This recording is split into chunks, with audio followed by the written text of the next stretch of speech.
C'est à moi? Ah, voilà. C'est à moi? D'accord, je vais faire. Alors, merci. Monsieur Abdoulaye, nous sommes à court de temps parce que c'est la fin de Pour les notre Mauritaniens de réservation l'étranger. satellitaire. Et C'est ça a les Mauritaniens de été l'étranger. malheureusement imparti aux شوف auditeurs. خليني اطرح سؤالي غير شوف يعطيكم تسيروا هاد الدقائق اللي باقيين لكم كيف تعود il faut être rationnel dans la gestion du temps qui vous reste. Je viens de loin. Oui, d'accord, mais il faut être rationnel, c'est tout. De toute façon, vous avez quelques minutes encore, vous pouvez en profiter pour poser des questions. Les Mauritaniens de l'étranger ont des soucis, des préoccupations de 4 ordres. La première, c'est qu'au début de votre mandat, vous aviez dit que vous souhaiteriez que les Mauritaniens de l'étranger viennent participer au développement de notre pays. Il y a un collectif des cadres mauritaniens expatriés qui existe, qui est animé par des cadres de la haute fonction publique internationale ou des cadres du privé qui aimeraient entrer en contact avec les autorités pour entrer.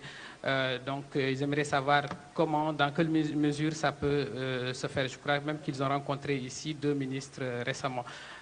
Ceux qui sont en France, vous avez saisi il y a quelques mois au sujet des conditions de l'enrôlement, donc pour le retrait de la carte de séjour et pour qu'il y ait de nouveaux bureaux en Europe pour leur éviter de remonter jusqu'à Paris. Il y a aussi, bien sûr, cette double nationalité-là. Ça a changé avec vous, je le rappelle, mais sous réserve de vous adresser une demande.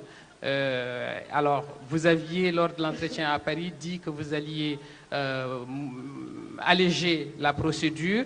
Donc, on aimerait savoir un peu dans quel sens ça va aller. مثلا بالعربية علمت أنا يا مستوف بالمواقع الإلكترونية العربية أني جبرت الجنسية السنغالية يلي ما طلبتها جا علمتها يا مس بارازار أنا براسي أنتم شلاي تواسو ياك نجبر ترخيص مزدوج جنسية. Pour répondre à votre première question, le retour des Mauritaniens à l'étranger est souhaité de toute façon, et a été de tout temps d'ailleurs souhaité. Mais ça ne veut pas dire que dès qu'ils rentrent, on va les nommer ministres, ou bien directeurs, ou bien chefs de service. Ils doivent retourner chez eux. Ils doivent participer au développement du pays. Donc ils doivent participer au développement du pays en essayant de s'acquitter de leurs devoirs en tant que Mauritaniens et en exigeant leurs droits, c'est tout. Le pays est régi par des lois. Je crois que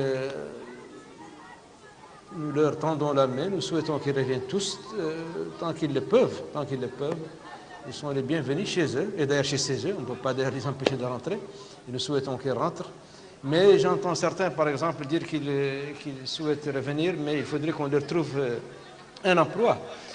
Un emploi, je crois qu'on ne peut pas caser tout le monde dans la fonction publique. L'État ne peut pas supporter toutes ces charges. Et je crois que notre système aussi actuellement de gouvernement est un système qui essaye de s'approcher de la rationalité. Donc on ne peut pas encourager le retour des gens en leur promettant et en les insérant directement, en augmentant les charges de la fonction publique qui sont passées déjà de 77 milliards en 2009 à 103 milliards de billets en 2013. Les charges salariales de l'État sont passées de 77 milliards à 103 milliards. Donc le fait de dire aux gens, bon, allez-y, vous rentrez chez vous, on va vous engager à la fonction publique, on va vous recruter, je crois que ça ne relève pas de la rationalité, c'est d'une part. D'autre part, mais nous sommes ouverts à leur retour, nous leur facilitons toutes les procédures pour leur permettre de revenir sur place. Et ils peuvent participer aussi au recrutement, au concours, pour faire sur les mêmes pieds d'égalité que les Mauritaniens qui étaient là. Mais on ne peut pas favoriser les gens qui étaient à l'extérieur seulement parce qu'ils étaient à l'extérieur. On ne peut pas les récompenser. Pas leur faire une récompense particulière, ils n'ont pas de bonus. C'est des Mauritaniens, nous leur souhaitons, nous les encourageons à venir, mais nous avons des gens aussi qui sont là, qui voudraient bien travailler, qui voudraient bien participer aussi, qui sont là. Et pour ce qui est de la double nationalité, comme vous dites, effectivement, on a opéré des changements au niveau de la loi qui régissait le code de la nationalité mauritanienne. et on a, je crois, introduit un article qui permettait aux Mauritaniens ayant obtenu la nationalité, une nationalité étrangère, de conserver leur nationalité mauritanienne, mais sur demande, à la demande. Donc il faut qu'il en fasse la demande, parce que quand vous prenez une autre nationalité, ça veut dire que vous avez renoncé de fait à votre nationalité. Donc vous envoyez une lettre pour demander de conserver, de garder votre nationalité. Et c'est tout. C'est une procédure tout à fait normale, simple, vous envoyez. J'ai déjà eu à traiter, je crois, 4 ou 5 cas comme ça.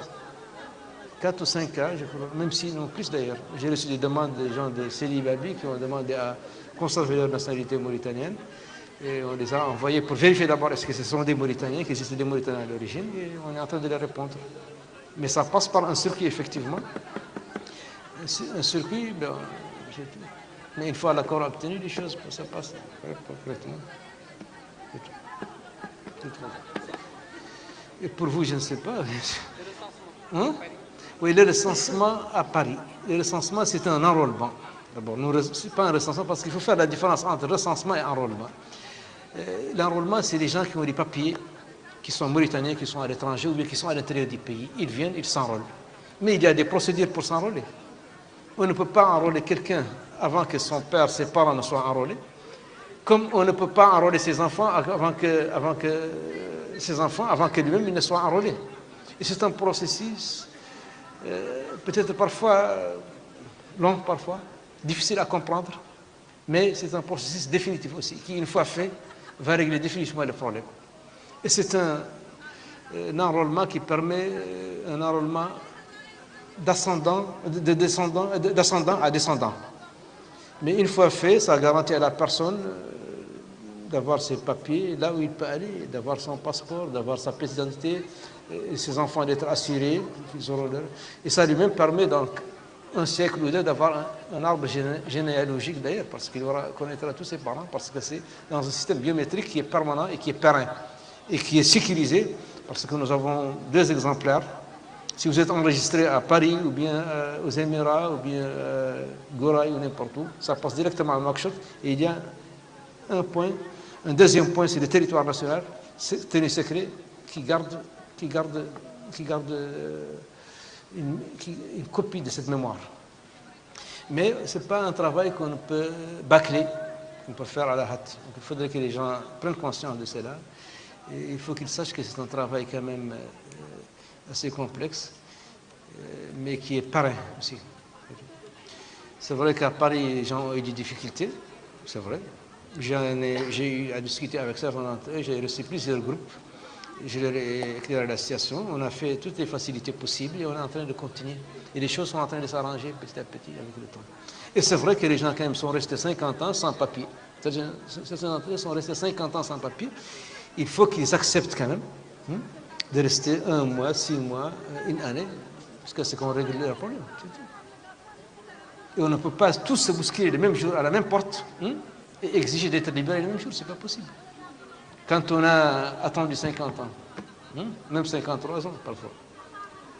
Certains ont perdu leur papier en France, certains les ont balancés, certains n'ont même pas de papier. Donc il faudrait qu'on ne peut pas dire, parce que vous parlez soniqué, que vous êtes un ressortissant de Célibabi, que vous êtes mauritanien, c'est pas possible. Ou bien que vous parlez de Hassaniya, il y a des gens qui sont venus qui parlent de Hassaniya, alors que leurs papiers n'ont pas été acceptés, Donc il faut qu'on prenne quand même le temps de bien vérifier les choses. Et qu'on le comprenne dans ce sens. Il ne faut pas qu'on essaye de le comprendre dans un autre sens. Il ne faudrait pas aussi qu'on laisse aussi le loisir aux politiques de s'en servir.